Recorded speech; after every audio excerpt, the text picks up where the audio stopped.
Est-il possible de perdre du poids grâce à un anneau gastrique virtuel? Alors oui et non. Pourquoi? Parce que tout dépend pourquoi la personne est venue en consultation par rapport à ça. Quelle est sa motivation? Est-ce qu'elle est prête à changer? Est-ce qu'elle est prête à comprendre les notions d'alimentation? Qu'est-ce qui fait que maintenant, elle a pris du poids et qu'elle est là, devant moi, dans mon cabinet, pour justement des séances d'hypnose. C'est essentiel pour moi de recadrer systématiquement quand une patiente ou un patient choisit de venir pour un anneau gastrique virtuel.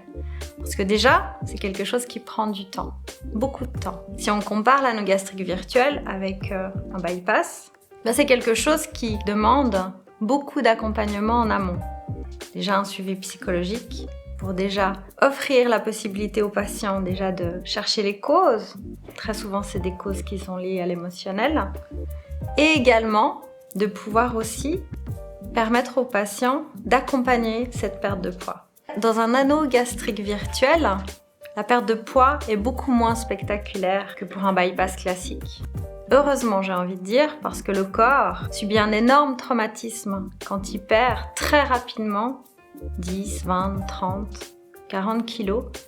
Et la peau, étant beaucoup moins élastique, en subit énormément les conséquences. Et également la santé. Parce que quand on fait un réel anneau gastrique par le biais de la chirurgie, la problématique c'est qu'après, définitivement, il y a des problèmes d'absorption, des carences alimentaires. Alors que grâce à l'anneau gastrique virtuel en hypnose, tout cela est quelque chose qui ne se passe pas. Et ça permet au patient de pouvoir réduire petit à petit la taille de son estomac. Mais pour ça, c'est important d'avoir un accompagnement nutritionnel adapté qui va prendre du temps. De nombreuses séances en amont, puis ensuite l'anneau gastrique virtuel va être préparé en fonction des problématiques du patient. Un patient peut avoir besoin d'abord d'accompagner un sommeil réparateur, de pouvoir accompagner justement au niveau émotionnel. Parfois, on a des pulsions sucrées, parfois on a des compulsions alimentaires qui sont liées à des émotions. Donc déjà, ça c'est la première étape. Et ensuite, on va pouvoir passer, si le patient est prêt, à l'anneau gastrique virtuel.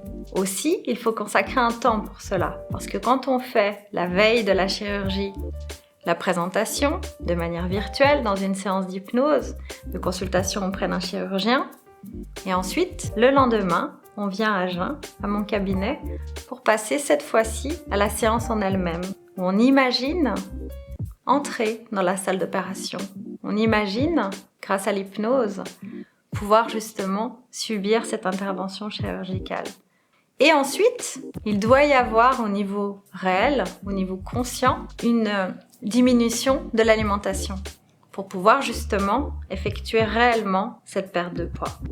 Et ensuite, revenir à une alimentation douce et revenir à un poids de santé. Tout cela prend du temps. Donc parfois, la personne n'est pas prête à tout ça. Et dans ce cadre-là, je ne lui recommande pas ce genre de séance de nutrition et d'hypnose.